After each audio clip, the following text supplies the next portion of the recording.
Right breaking చూస్తున్నాం. ఇంద్రకీలాద్రి ఘాట్ రోడ్డును కాసేపట్లో మూసివేయబోతున్నారు. మరమ్మతులు చేపడుతున్న నేపథ్యంలో ఇవాళ రాత్రి 7 గంటల నుంచి జూన్ 12 వరకు ఘాట్ రోడ్డును పూర్తిగా మూసివేస్తున్నారు. ఘాట్ రోడ్డుకు ప్రత్యామ్నాయంగా కనకదుర్గ నగర్ వైపు నుంచి లిఫ్ట్ మార్గాన్ని ఉపయోగించి అమ్మవారిని దర్శించుకోవాలని అధికారులు సూచించారు. ఇంద్రకీలాద్రి ఘాట్ రోడ్ మరమ్మతుల గురించి మరింత సమాచారం మా కరెస్పాండెంట్ బిందు వివరిస్తారు. విజయవాడ ఇంద్రకీలాద్రి అమ్మవారి దేవస్థానంలో ఘాట్ రోడ్ లో ఈ రోజు 7 నుండి ఘాట్ రోడ్ మూసివేత కార్యక్రమం జరుగుతుంది. ఆర్ఎన్బి అధికారుల నేతృత్వంలో అయితే ఘాట్ రోడ్ మరమ్మతుల పనిలో ఈ నేపథ్యంలో ఘాట్ రోడ్ మూసివేస్తారు పూర్తిగా. అయితే ఎవరైతే భక్తులు సుదూర ప్రాంతాల నుండి వస్తున్నారో అమ్మవారి దేవస్థానానికి ఖచ్చితంగా ఇది గమనించగలరని కూడా అధికారులు ఇప్పటికే చెప్పడం జరిగింది.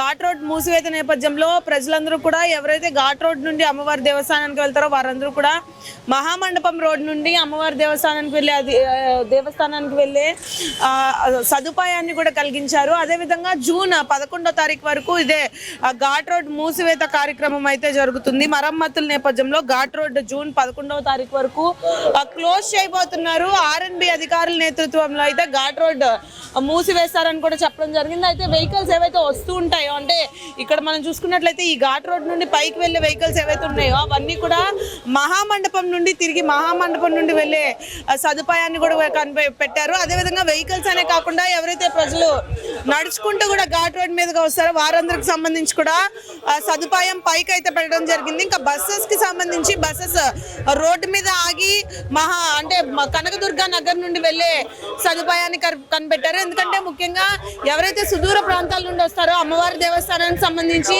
ఈ సూచన ఖచ్చితంగా కనిపెట్టుకొని ఉండాలని కూడా చెప్పారు. ఎందుకంటే ఈ సూచన సంబంధించి ప్రతి ఒక్కరు కనిపెట్టుకుంటే, అంటే ఎండల నేపథ్యంలో అమ్మవారి దేవస్థానానికి ఇంత దూరం వచ్చిన తర్వాత ఇక్కడ ఘాట్ రోడ్ క్లోజ్ చేస్తుందని, గుడి క్లోజ్ చేస్తుందని అనుకుంటారు. కాబట్టి ముఖ్యంగా ముందుగానే ఈ సూచన ఇవ్వడం జరిగింది. అదేవిధంగా ఈ సూచనకు సంబంధించి ఇప్పటికే అందరికీ తెలియాలని కూడా చెప్పారు. ఈ రోజు 7 నుండి అయితే ఘాట్ రోడ్ పూర్తిగా క్లోజ్ చేయబోతున్నారు. ఘాట్ రోడ్ నుండి వచ్చే సదుపాయం ఏదైతే ఉందో అది కూడా పూర్తిగా ఆపివేసే కార్యక్రమం కూడా కలుగుతుంది. అయితే అమ్మవారి దేవస్థానానికి సంబంధించి పూజలు మరియు ఏవైతే క్రతువులు ఉంటాయో యథావిధిగా జరిగితే ఘాట్ రోడ్ ఒకటే మాత్రం 15 రోజులు, దాదాపు 15 రోజులు మరమ్మతు కార్యక్రమంలో ఘాట్ రోడ్ క్లోజ్ చేస్తున్నారు.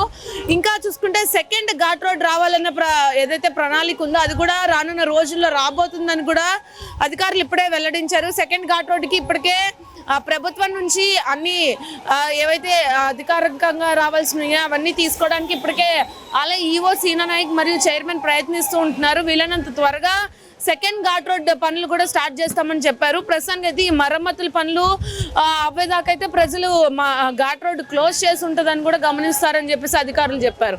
ఇది ఇక్కడ పరిస్థితి. వీడియో జర్నలిస్ట్ విశ్వనాథ్ బిందు, వైకే న్యూస్, విజయవాడ.